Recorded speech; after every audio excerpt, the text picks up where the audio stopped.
तो हम कक्षा 9वीं टॉपिक है भारत की जलवायु। तो इस पाठ से संबंधित जो वस्तुनिष्ठ प्रश्न है उसका यहाँ पर उत्तर बताएंगे।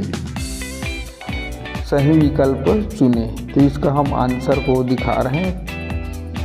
तो पहला प्रश्न है, निम्नांकित में से कौन जलवायु को प्रभावित नहीं करता है? ऑप्शन दिया हुआ है का अक्षांश, ब जलवायु वेदता, ग समुद्र से दूरी और घ वायुदाब। तो इसका सही आंसर हम यहाँ पर दिए हुए हैं, जलवायु परिवर्तन या जलवायु वेदता। ठीक, ये इसका सही आंसर है।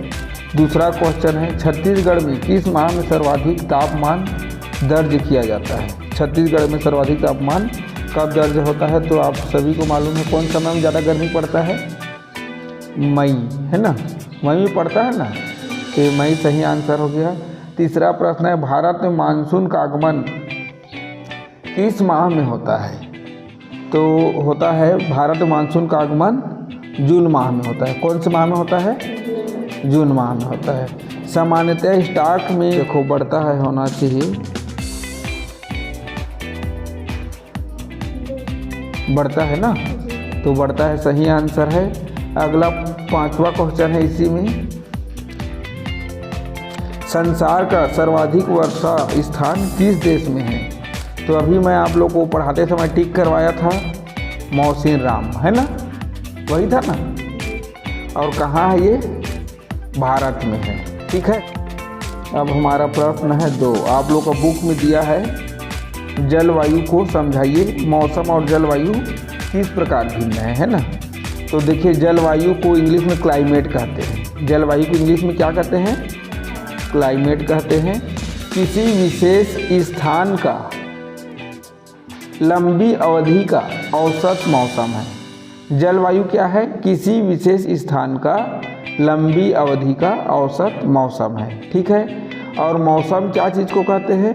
अल्पकालीन स्थिति। मौसम अल्पकालीन स्थिति होता है, जो एक दिन का भी हो सकता है, एक सप्ताह का भी हो सकता है। ठीक है, तो मौसम क्या रहता है? एक दिन का रहता है या साप्ताहिक हो सकता है, मतलब अल्पकालीन, थोड़े समय के लिए रहता है। और जलवायु क्या है? दीर्घकालीन औसत दशा, है ना, दीर्घकाल के औसत दशा को बताता है। तो जलवायु क्या है? दीर्घकालीन औसत दशा है। ठीक है, शुरू में हम जलवायु को देखे थे, जलवायु किसी विशेष स्थान का लंबी अवधि का औसत मौसम है। फिर मौसम क्या है? अल्पकालीन स्थिति, जो एक दिन या एक सप्ताह इस टाइप से हो सकता है। फिर जलवायु क्या है? दीर्घकालीन औसत दशा को दिखाता है। ठीक है,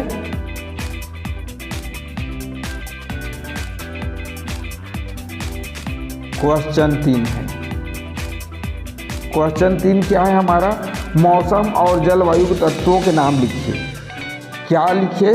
मौसम और जलवायु के तत्वों के नाम लिखिए। तो मैं आप लोगों को पढ़ाते पढ़ाते अभी बता दिया था कौन कौन से तत्व है।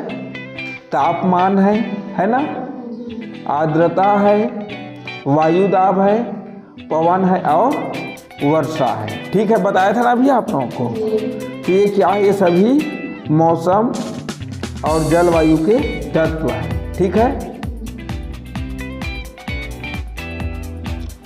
तीसरा प्रश्न, तीसरा हो गया ना। चौथा प्रश्न है हमारे पास, हम अपने आसपास के मौसम में किन कारणों से परिवर्तन देखते हैं? अनुभव के आधार पर लिखिए। ठीक, तो हमको देखना है मौसम परिवर्तन के कारण, किन कारणों से मौसम में परिवर्तन होता है। तो जैसे देखो, पहला है पृथ्वी का घूर्णन व परिक्रमण, पृथ्वी का घूर्णन व परिक्रमण। दूसरा सूर्य की उष्मा, उष्मा मतलब ताप, है ना। तीसरा पर्वत व समुद्र की स्थिति। चौथा वनों की उपस्थिति। पांचवा वायुदाब व पवन। और अगला है मानव गतिविधियाँ। तो इन कारण से क्या होता है? मौसम परिवर्तन होता है। ठीक है, पहला पृथ्वी का घूर्णन व परिक्रमण, दूसरा सूर्य की उष्मा, तीसरा पर्वत व समुद्र की स्थिति, चौथा वनों की स्थिति, पांचवा वायुदाब व पवन और अगला मानव गतिविधियाँ। अगला प्रश्न है हमारा, प्रश्न 5 है, दक्षिण पश्चिमी मानसून से किन किन देशों में वर्षा होती है? अपने शिक्षक से और मानचित्र से पता करके लिखिए कह रहा है। ठीक है, तो दक्षिण पश्चिमी मानसून से वर्षा वाले देश है। दक्षिण पश्चिमी मानसून से वर्षा वाले देश में कौन कौन से आता है? भारत है, बांग्लादेश है, नेपाल है, भूटान है, पाकिस्तान है, म्यांमार है, श्रीलंका और थाईलैंड है। मतलब ये किन से वर्षा हो रहा है? यहाँ दक्षिणी पश्चिमी मानसून से वर्षा वाले देश है ये ना। कौन कौन से? भारत, बांग्लादेश, नेपाल, भूटान, पाकिस्तान, म्यांमार, श्रीलंका और थाईलैंड। समझ में आ रहा है कि नहीं? अगला क्वेश्चन है आप लोगों का प्रश्न 6, बुक का ही प्रश्न मैं बता रहा हूँ ना।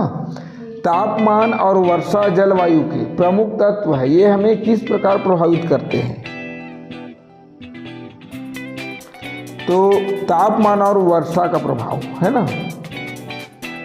तापमान और वर्षा क्या है? जलवायु के प्रमुख तत्व है और यह हमें किस प्रकार प्रभावित करता है कह रहा है ना।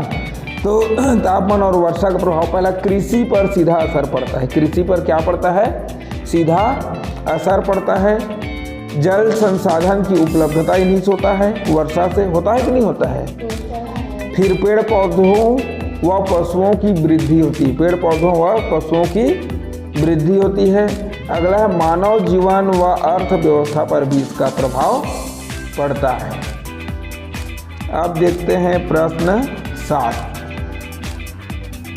प्रश्न 7 है, आपके अनुसार कितनी मुख्य ऋतुएं हैं? इन ऋतुओं के दौरान होने वाली प्राकृतिक एवं मानवीय घटनाओं का वर्णन कीजिए। तो कितना ऋतु पढ़े थे हम? 4 ऋतु पढ़े थे ना। पहला ग्रीष्म ऋतु, मार्च से जून तक। ग्रीष्म ऋतु कब से कब तक? मार्च से जून तक। वर्षा ऋतु जून से सितंबर तक और अक्टूबर से फरवरी तक क्या आ जाता है? शीत ऋतु है ना। एक और हम कौन सा पढ़े थे? शरद ऋतु पढ़े थे ना। तो चौथा में क्या आ जाता है? शरद ऋतु। शरद ऋतु।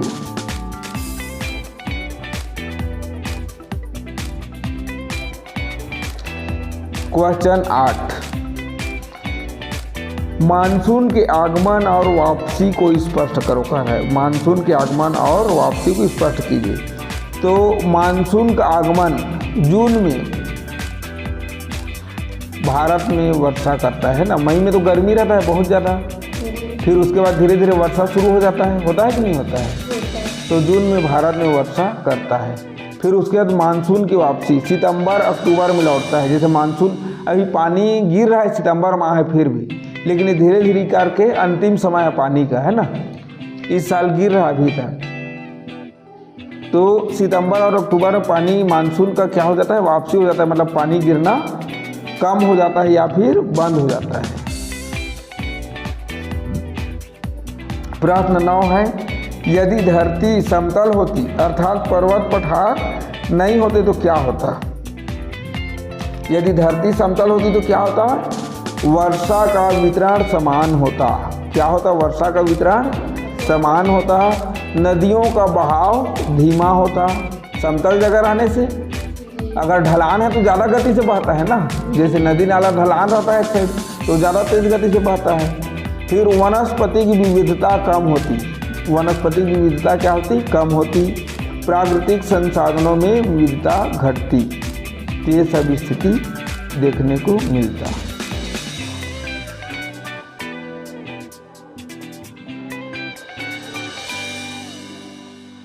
अगला क्वेश्चन है, क्या होता जब साल भर गर्मी की ऋतु होती, साल भर वर्षा ऋतु होती, साल भर शरद ऋतु होती, साल भर शीत ऋतु होती? तो क्या होता? यदि साल भर एक ही ऋतु हो तो गर्मी में क्या होता? सब जीव जंतु नष्ट हो जाते और पानी की कमी हो जाती। होती कि नहीं होती? अगर हमेशा गर्मी रहने देखे हो आप लोग, नल का पानी भी सूख जाता है, तालाब का पानी भी सूख जाता है, नदी नाला आसपास का पानी भी सूख जाता है।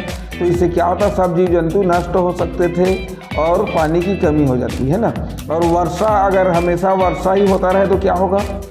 बाढ़ आ जाएगा। जैसे अभी पंजाब में बाढ़ आया था, सुने हो ना। बहुत से लोग वहाँ पर इधर उधर हो गए, कुछ लोग मर भी गए है ना।